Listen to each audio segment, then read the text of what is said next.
이 새벽에 함께 은혜 받을 하나님의 귀한 말씀 신약 요한복음 4장 25절로 29절 봉독합니다.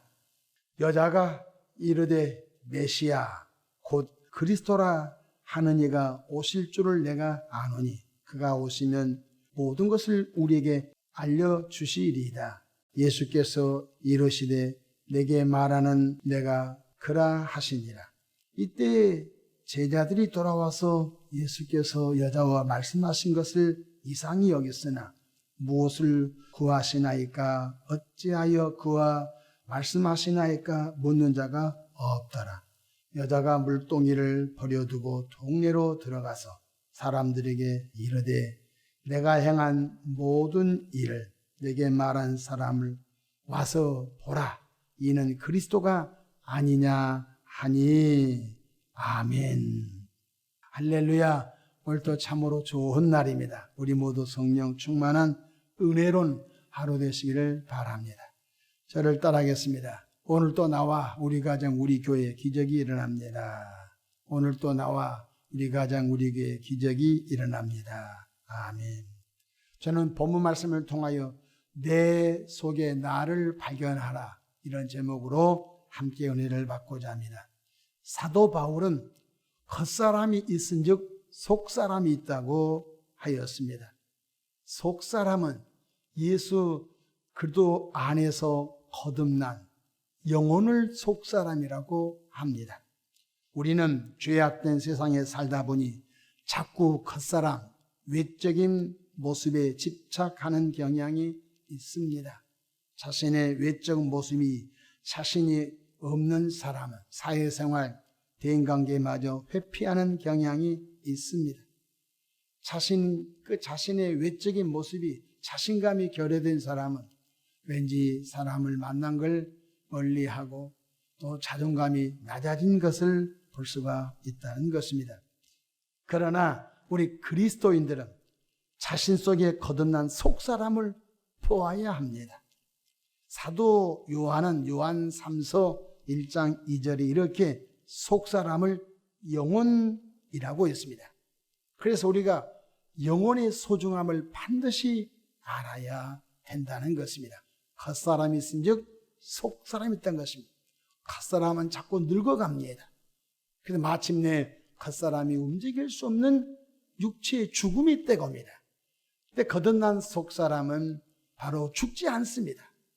무엇이 소중합니까? 겉사람도 소중하지만 겉사람 속에 있는 속사람이 있음을 발견해야 되는 것입니다. 요한 3서 1장 2절에 사랑하는 자여 내 영혼이 잘된 같이 내가 범사에 잘되고 강건하기를 내가 간구하노라. 순서가 있습니다. 우리 영혼이 잘 돼야 된다는 것입니다. 우리 속사람이 잘 되어야 그 다음에 강건한 복을 받고 범사가 잘 되는 복이 있다는 것입니다. 오늘 본문 요한복음 4장은 긴 말씀입니다. 수가성에 남편 5을 둔 한 여인이 있었습니다. 지금 사는 남편은 혼인신고도 하지 않고 그냥 사는 기구한 운명을 가진 여성이었습니다. 예수님은 낮은 자존감 속에서 허우적대는 이 여성을 구원하기 위해 수가성 우물가에 찾아갔었습니다. 예수님은 아시잖아요. 그곳에 어떤 사연을 갖고 있는 것을 아시잖아요. 그래서 예수님께서는 수가성 우물가에 가셨던 것은 물 마시러 간 것이 아니라 그곳에서 왕따 당하고 사회생활 속에서 마을 공동체 속에서 항상 함께하지 못하고 외롭게 정오된 물을 길르러 나오는 한 여인. 이 사연을 얘기했죠. 남편 5을 두었는데 지금 사는 남자는 남편이 아니었다고 했지요.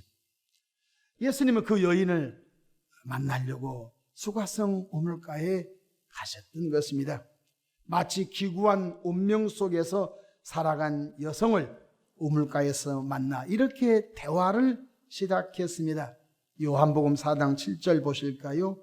사마리아 여자 한 사람이 물을 기르러 왔으매 예수께서 물을 좀 달라고 했습니다. 그때 그 여성이 깜짝 놀랐습니다. 왠 줄 아십니까? 유대인 한 남성이 사마리아 여성에게 말을 건다. 이거 있을 수 없는 것입니다. 유대인들은 여행할 때도 사마리아 지역을 통과하지 않았습니다. 사마리아 지역을 뺑 돌아서 다녔습니다. 그런데 젊은 유대인 한 남성이 말을 걸었습니다. 물을 좀 내게 좀 다오라고 했습니다. 이 여성이 어떻게 나에게 물을 달라고 합니까? 라고 이제 대화가 시작됐습니다. 그때 예수님께서 그 여성에게 계속 대화를 시도하지요. 요한복음 4장 13, 14절 볼까요? 예수께서 대답하여 이르시되 이 물을 마시는 자마다 다시 목마르려니와 내가 주는 물을 마시는 자는 영원히 목마르지 아니하나니 내가 주는 물은 그 속에서 영생하도록 솟아나는 샘물이 되리라. 할렐루야. 이 여성은 눈이 확 열렸습니다. 매일마다 아침 저녁으로 동네 안악들이 물을 길러 오는 그 모둠 속에 들어가지 못하고 아무도 없었을 때 햇빛이 내리쬐는 그 뜨거운 중동 정오 때 물을 길러 혼자서 물을 길러 나오는 자신의 모습을 알았거든요. 근데 이 물을 먹으면 또 내일 또 물을 길러 오지만 그 젊은이가 주는 그 물을 먹으면은 영원히 목마르지 않는다고 하니까 이 여성은 그 물을 좀 달라고 하지요. 남편 5을 두었고 또 지금 함께 사는 남자는 남편이 아니었던 그 여성은 자신과 이야기를 나눈 분이 그도 있음을 발견하게 됩니다. 할렐루야. 바로 이 남성이 보통 분이 아니다. 그가 기다렸던 구원자 메시아 그도임을 발견하게 됩니다. 우리 25절 볼까요? 여자가 이르되 메시아 곧 그리스도라 하는 이가 오실 줄을 내가 아노니 그가 오시면 모든 것을 우리에게 알려주시리라. 그러니까 이 지금 수가성 여인은 뭘 기다렸어요? 자기 신세 타령한 것이 아니라 구약에 있는 메시아 그리스도가 오실 줄을 나는 압니다. 그리스도가 오시면 모든 것을 우리에게 알려줄 것입니다. 나의 지난날 사연도 알려줄 것이고 내가 꽁꽁 숨겼던 지난날 과거도 그가 오시면 다 알고 알려줄 것입니다 라고 말하게 됩니다. 근데 예수님께서 26절에 뭐라고 합니까? 직설적인 화법을 쓰지요. 예수께서 이르시되 내게 말하는 내가 그라 하시니라. 내가 찾고 찾은 메시아, 내가 찾고 찾은 그리스도 네 앞에 있다. 내가 그로다 라고 예수님께서 자신의 정체를 이 여성에게 확 다 밝혀버립니다. 이 여성의 겉사람은 삶의 자리에서 상처투성이었지만 예수님 만나고 어디서? 수가성 우물가에서 예수님 만나고 그 예수님이 메시아 곧 그도심을 발견하게 되고 그가 예수 안에서 거듭나게 됩니다. 그리고 거듭난 속사람은 전혀 다른 용서받은 의인이 되어버렸습니다. 겉사람은 남편 5을 두고 살았고 지금 사는 남편은 그냥 지나간 남편이었고 남자였고 근데 그가 예수님 만나고 거듭난 속사람은 용서받은 의인이요 전혀 다른 의인임을 알고 낮은 자존감에서 높은 자존감으로 이 여성이 구원받게 됩니다. 할렐루야. 그러면 이 여성 예수님 안에서 속사람이 거듭남으로 인하여 무슨 일이 생겼습니까? 28절 보십시다. 여자가 물동이를 버려두고 동네로 들어가서 사람들에게 이르되 얼마나 대단한지 알 수 없습니다. 동네 안악들과 동네 사람들하고 섞여서 말도 못하고 왕따 당하는 이 여인이 예수님 만나고 거듭난 속사람이 회복되고 보니까 자기 속에 또 다른 자기를 발견하고 난 다음에 물동이를 확 버려두고 너무너무 기뻐서 춤을 추면서 여러분 우리가 기다렸던 메시아 그리스도 내가 만났습니다. 내 과거를 훤히 꿰뚫어 버렸던 그분을 내가 만났습니다. 29절 보십시다. 내가 행한 모든 일을 내게 말한 사람을 와보라. 내가 행한 모든 일이 뭐죠?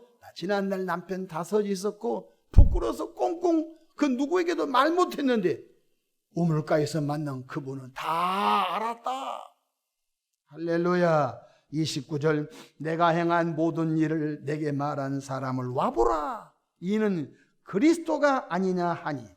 30절 그들이 동네에서 나와 예수께로 오더라. 할렐루야. 이 여인은 자신 속에 또 다른 속사람을 발견한 후 당당하게 복음 전도자가 된 줄로 믿으시기 바랍니다. 여러분, 복음서 마태, 마가, 누가, 요한복음을 읽어보게 되면요, 예수님의 복음을 전하는 사람들이 나옵니다. 근데 이 여성이 예수님의 복음을 전하는 최초의 전도자가 아니었을까라고 생각하게 됩니다. 이 여인이 그냥 막 신발을 벗어제껴버리고 물동이를 던져버리고 동네로 들어가서 여러분 우리가 기다렸던 메시아, 내가 보고 싶었던 메시아, 그래도 오늘 내가 우물가에서 만났습니다. 그를 와서 보십시오 할 때에 수가상의 사람들이 그 예수님께로 인산인해로 몰려든 것을 볼 수가 있는 것입니다. 사람은 외모를 봅니다. 뭐 잘생겼네, 못생겼네, 코가 크네, 코가 적네, 뭐 얼굴이 넓네, 얼굴이 좁네, 사진빨이 봤네, 안 봤네, 뭐 피부가 검네, 피부가 뭐 많이 뽀얗네. 그 겉사람에 따라서 잘생겼네, 못생겼네, 추남, 추녀, 미남, 미녀라고들 판정합니다. 근데 기억하십시오. 하나님은 겉사람 보지 않습니다. 하나님은 우리 속사람을 보신 줄로 믿으시기 바랍니다. 그러므로 내 속에 있는 또 다른 사람을 발견하기를 주의 이름으로 축복합니다. 고린도 후서 4장 16절 그러므로 우리가 낙심하지 아니하노니 우리의 겉사람은 낡아지나 우리의 속사람은 날로 새로워지도다. 그렇습니다. 우리 겉사람은 나이 80이 되고 90이 되고 하면은 걷는 것도 불편하고 먹는 것도 불편하고 숨쉬는 것도 불편하고 겉사람은 낡아지지요. 그러나 걷는한 속사람은 날로 새로워진다는 것입니다. 그러면 우리가 속사람의 밥이 뭘까요? 속사람의 양식이 뭘까요? 속사람의 양식은 하나님의 말씀인 줄로 믿으시기 바랍니다. 우리 영혼의 밥이 말씀이라는 거예요. 그래서 우리 영혼이 잘 되고 우리 영혼이 속사람이 강건하고 우리 속사람이 하나님을 갈망하고 하나님을 갈망하니까 겉사람을 지배해서 우리 겉사람이 예배당에 나오는 거예요. 속사람이 약하면 겉사람이 지배받고 속사람이 크면 속사람이 지배를 받는 거예요. 그래서 내 속에 또 다른 나를 발견하고 그 나가 누구지요? 거듭난 속사람이라는 사실을 깨닫기를 주의 이름으로 축복합니다. 오늘 또 여러분 영혼이 잘 되십시오. 속사람이 잘 되십시오. 그러면 범사가 잘 됩니다. 범사가 잘 된 사람은 영육 간에 강건한 복을 받아 우리가 이 땅에 머무른 동안 속사람이 장성한 믿음의 분량에 이르러 신성한 성품에 참여하여 장차 주님 앞에 섰을 때 사랑받고 칭찬받을 만한 믿음의 족족을 남기기를 주의 이름으로 축복합니다. 기도하겠습니다. 좋으신 하나님 우리 아버지, 수가성 우물가에서 지난날 부끄러웠던 과거를 꽁꽁 숨겼던 한 여성을 주 예수님이 만나서서 지난날 그 여성의 모든 과거를 손바닥 보듯이 다 보셨던 주여, 그 여성의 찢기고 상한 마음을 위로해 주시고 그가 그리스도 메시아를 만났다고 소리치면서 동네에 들어가 복음 전도자가 되었던 그 감격이 우리 안에 있어지게 축복해 주시기를 바랍니다. 말로 만들었던 예수님 성령으로 경험되어지게 하시고 말로 만들었던 예수님 정말로 확신에 찬 은혜로 이끌어 주시기를 바랍니다. 오늘 또 하나님 구합니다. 우리 속사람이 더 성장되기를 바랍니다. 감사하고 우리 구주 예수님의 이름으로 축복하고 기도합니다. 아멘.